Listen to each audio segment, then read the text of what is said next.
Hello, hello les petits cochons, bienvenue dans ma rubrique mensuelle prévision Astro Feng Shui pour le mois du Tigre de métal, le mois de février. On démarre donc ce prévisionnel avec le secteur nord-est de votre habitation, secteur qui correspond à tous les natifs du buffle et natifs du tigre. Ce mois-ci, la combinaison d'étoiles favorables va stimuler vos promotions au niveau de votre carrière, mais également les possibilités de succès et de réussite dans tous les domaines. Néanmoins, restez prudent car d'un point de vue relationnel, notamment un relationnel couple, ça risque d'être un mois assez tumultueux. Donc, surtout à vous mesdames et tigres, je vous invite à mettre de l'eau dans votre vin ce mois-ci. Petit conseil aussi, au niveau de la santé native du buffle et du tigre, attention tout de même ce mois-ci à l'excès de nourriture et au stress qui pourrait justement engendrer quelques petits soucis de santé. Et évitez aussi de veiller tard la nuit. Attention! On passe maintenant au secteur est de votre habitation, secteur qui correspond également à tous les natifs du lièvre. Amis lièvre, ce mois-ci, la combinaison d'étoiles risque de vous apporter quelques petits soucis, notamment d'un point de vue de la santé. Donc prudence quand même. Je vous recommande de placer énormément d'objets ou d'éléments décoratifs représentant l'élément métal dans ce secteur pour pacifier les énergies justement de cette combinaison d'étoiles. Donc, natif du lièvre aussi, je vous conseille aussi, vous recommande fortement de faire profil bas tout le mois. Place maintenant au secteur sud-est de votre habitation, secteur qui correspond également à tous les natifs du dragon et les natifs du serpent. Amis serpent et dragon, ce mois-ci en effet, la combinaison 5 et 6 des étoiles font que c'est un mois qui risque plus d'être défavorable dans le sens perte d'argent. Faites attention aussi par rapport à vos décisions, pas de mauvaises décisions aussi, ce seront surtout des décisions liées à l'argent, donc ce ne sera pas un bon mois pour investir ce mois-ci, donc faites attention, faites vraiment profil bas, natif du dragon et natif du serpent. Je vous recommande, pour y remédier à cela, de placer beaucoup d'objets décoratifs représentant l'élément métal, que ce soit des boules de pétanque, une bonbonne de gaz, pour pacifier justement la combinaison d'étoiles négatives. On passe maintenant au secteur sud de votre habitation, secteur qui correspond également à tous les natifs du cheval. Donc la combinaison d'étoiles ce mois-ci va être une très bonne pour vous, car en effet elle va stimuler pour vous des opportunités au niveau de la carrière, donc des promotions possibles ou une rentrée d'argent inattendue. Donc ce sera un très bon mois pour vous, natifs du cheval. Par contre, messieurs les chevaux, ce mois-ci, madame risque d'être derrière vous tout le temps, donc ça peut aussi signifier chez vous une petite baisse de votre libido, mais néanmoins ça reste un très bon mois. Si toutefois vous voulez activer justement aussi, stimuler cette énergie, je vous recommande de placer du métal dans ce secteur. Attention aussi au niveau de votre santé, ne mangez pas trop gras car vous risquez d'avoir quelques petits soucis de digestion ce mois-ci, natif du cheval. On passe maintenant au secteur sud-ouest de votre habitation, secteur qui correspond également à tous les natifs de la chèvre et les natifs du singe. L'étoile 3 et 4 ce mois-ci forment une très bonne combinaison pour stimuler tout ce qui est génie intellect, tout ce qui est génie académique. Donc si vous voulez briller par votre intelligence ce mois-ci ou pour stimuler votre créativité, je vous recommande de passer beaucoup de temps dans le secteur sud-ouest, ou si vous êtes natif de la chèvre ou du singe, ce sera assez aisé pour vous ce mois-ci justement de démarrer une nouvelle formation, de dessiner, de créer de nouvelles choses. Donc un très bon moment pour vous.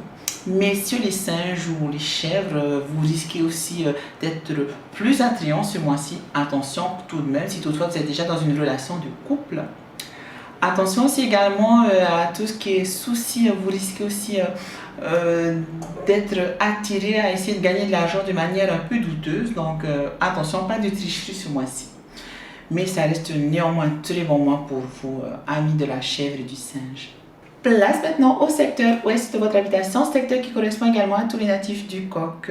Donc l'étoile de la prospérité mensuelle rejoint votre secteur, ce qui va stimuler justement de la croissance, le succès dans vos projets. Ce sera un très bon mois pour concrétiser vos projets natifs du coq ou toutes les personnes qui passeront du temps dans l'ouest. Donc je vous recommande, si vous avez un bureau, de déplacer votre bureau dans le secteur ouest de votre maison.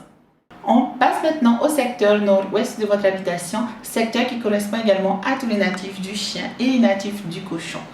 Donc, alors, si toutefois vous avez votre chambre à coucher dans ce secteur, ce sera un très bon secteur pour vous ce mois-ci. Ça peut stimuler les opportunités financières et vous pourrez avoir justement des gains inattendus. Attention néanmoins à quelques ce mois-ci, il va falloir quand même que vous fassiez attention aussi, même si vous avez la facilité de gagner de l'argent, vous aurez aussi énormément de facilité d'en perdre. Donc faites attention aussi à ne pas trop spéculer, à ne pas trop dépenser ce mois-ci. Soyez assez prudent. Je vous recommande aussi de placer justement une cure d'eau yin dans ce secteur pour pacifier aussi l'étoile 7, car ça peut aussi vous attirer des risques d'agression ou des risques d'accident. Soyez très prudent quand même. On passe maintenant au secteur nord de votre habitation, secteur qui correspond également à tous les natifs du Vra. Alors, soyez très prudents car c'est un des plus mauvais secteurs ce mois-ci. La combinaison d'étoiles risque justement de stimuler tout ce qui est querelles, disputes et chamailleries. Mais ce seront des querelles et des disputes qui risquent justement d'arriver à un point où vous pourrez atterrir devant les tribunaux. Donc, essayez de pacifier autant que possible ce secteur, ou si vous avez du rat, mettez vraiment de l'eau dans votre vin ce mois-ci. Évitez tout conflit ou toute querelle aussi. Et c'est un mois aussi où les risques d'accident aussi sont élevés. Donc, faites attention aussi, ne rentrez pas trop tard, aussi ne buvez pas trop. Je vous recommande pour vraiment calmer les énergies de placer beaucoup d'objets métalliques dans ce secteur. Et soyez très prudents ce mois-ci, natifs du rat et toutes les personnes qui passent du temps dans le secteur nord. On passe enfin au secteur centre de votre habitation, secteur qui correspond à l'ensemble de l'habitation, l'ensemble de la famille, mais ça peut également représenter les énergies générales du mois. Donc ce mois-ci, en fait, ce sera un mois propice pour tout ce qui est dispute, chamaillerie, litige. Donc à moins que vous ne soyez dans tout ce qui est force de police ou force armée, ça risque d'être un mois assez compliqué pour vous. Je vous recommande aussi de faire très attention à vous. Vous risquez d'avoir quelques petits soucis de peau aussi. Évitez aussi de jouer à tout ce qui est objet contondant. Vous pourrez vous blesser, bris de glace ou bien vous prendre des coups de couteau, des trucs comme ça. Soyez vraiment prudents. C'est vraiment la tendance, la mouvance énergétique générale de ce mois. Soyez prudents, tout simplement. Je vous recommande aussi néanmoins pour pacifier ces énergies de placer de l'eau yin, une cure d'eau yin, c'est-à-dire de l'eau dans un récipient qui ne bougera pas pendant tout le mois pour pacifier ces énergies négatives. Et soyez prudents. Pas de sortie en voiture aussi, attention aussi au risque d'accident. J'espère que ces prévisions vous auront plu mes petits cochons. Je vous invite, si toutefois vous voulez avoir plus d'informations, à liker ma page Facebook et ou Instagram, le petit cochon Tahiti. Abonnez-vous aussi à ma chaîne YouTube pour plus d'astuces Feng Shui. La semaine prochaine, je vous propose de vous faire une petite vidéo comment fabriquer une cure de sel. Donc, à bientôt!